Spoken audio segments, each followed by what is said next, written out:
Greetings everyone, I am San Diego Railfan and welcome to Trains of the Trolley, a series where I discuss the vehicles which have operated or still operate on the San Diego Trolley. Today, I will be discussing the second generation vehicles on the trolley and ones which have seen extended careers in markets in not just the United States, but also Canada as well as Argentina. This train has cemented itself as an icon of San Diego, shuttling passengers around the trolley system since 1995. I present the Siemens SD-100.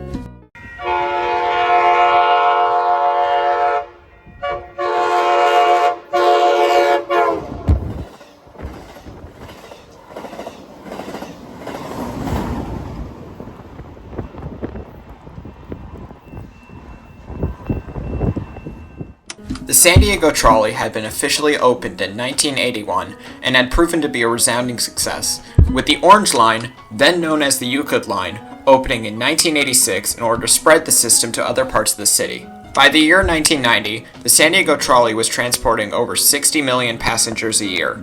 This was accomplished using a fleet of Siemens Duwag U2 light rail vehicles that had been originally designed for the Frankfurt U-Bahn, but had seen newest success in the American market in Edmonton, Calgary, and for our purposes, San Diego. The U2s proved to be reliable trains for the trolley, with many serving up until the year 2015 when they would be eventually replaced with more modern units. With this in mind, the San Diego Trolley was still growing at a rapid rate, with extensions to El Cajon being completed in 1989 and further plans to expand being well within the development phase. All of this growth facilitated the need for a new, more modern light rail vehicle that could work throughout the entire network. Enter the Siemens SD-100 light rail vehicle, the successor to the U2s that would find work on far more systems than its 1980s counterpart. Initially being ordered by the Regional Transportation District in Denver, Colorado, it would come to serve many of the cities that the U2s had found work in.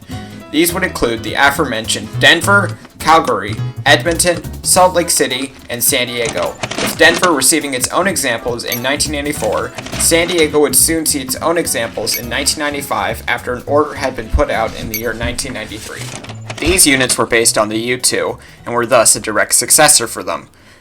For unit specifics, the SD-100s came in at a weight of 89,000 pounds, with a total length of just about 76 feet and 8 inches, and a width of 8 foot 8 inches. They had a total power output of 400 horsepower, that being equivalent to the U2. This power was supplied by two 150 kilowatt direct current motors. This power output allowed them to accomplish a maximum top speed of 55 miles per hour.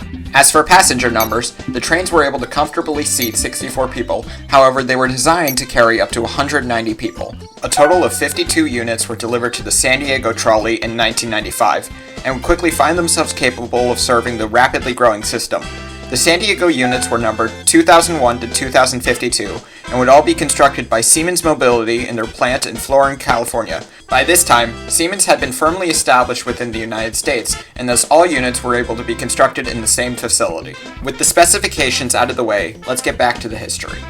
The trolley expansions previously mentioned would include an extension to Santee in 1995, Old Town in 1996, and a line extending into Mission Valley would reach as far as Mission San Diego Station in 1997. This would also be the time when the Blue and Orange lines would finally receive their current names, rather than just being referred to as the South and East Line. This expansion would come to encapsulate the U2s and the SD-100s, as the Green Line in 2005 would be established following the completion of the Mission Valley East expansion. By this time, Siemens had introduced the then new Siemens S70 and Siemens S70 US, with the US standing for ultra short in order to meet the confines of the San Diego Trolley. The Green Line would be served entirely by S70s, or would be lashed up into 3-car units with an SD-100 in the middle. Another thing that the S70s would include would be a low-floor design, allowing boarding at street level without the need for step-ups. This new usage of a low-floor design would cause the MTS to put increased priority on the S70s, this being furthered by the San Diego Trolley Renewal Project in order to eventually turn the whole system to a completely low-floor system. Despite this, however, the SD-100s would not see withdrawal for quite a while, being able to outlive their U2 predecessors by a few years and lasting into the 2020s. However, like the U2s, their time was fast approaching. In 2019, the MTS would begin looking for options to find a new location for the SD-100s. However, it would be a few more years until they eventually found their new home. In the meantime, starting in 2021, the SD-100s would officially begin retirement from the San Diego Trolley, with the reasons being their aging designs, a lack of low-floor boarding, and overall a desire for a system that used more modern vehicles.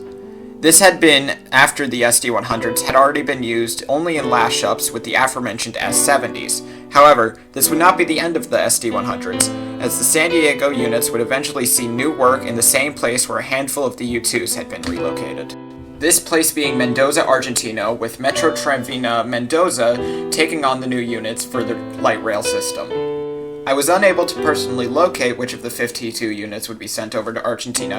However, what we do know about their relocation is that it was a gradual one, and that these units would continue to apparently see service in San Diego as late as 2023. As of September 2023, the SD-100s have become increasingly rare to come across as the S70s, S70USs, and S700s have become the main force of the San Diego Trolley network. From 1995 to 2023, the Siemens SD-100 proved to be a reliable unit that many San Diegans will come to remember. Whether it was their boxy design or their high floors, people will always have something to remember the SD-100s for.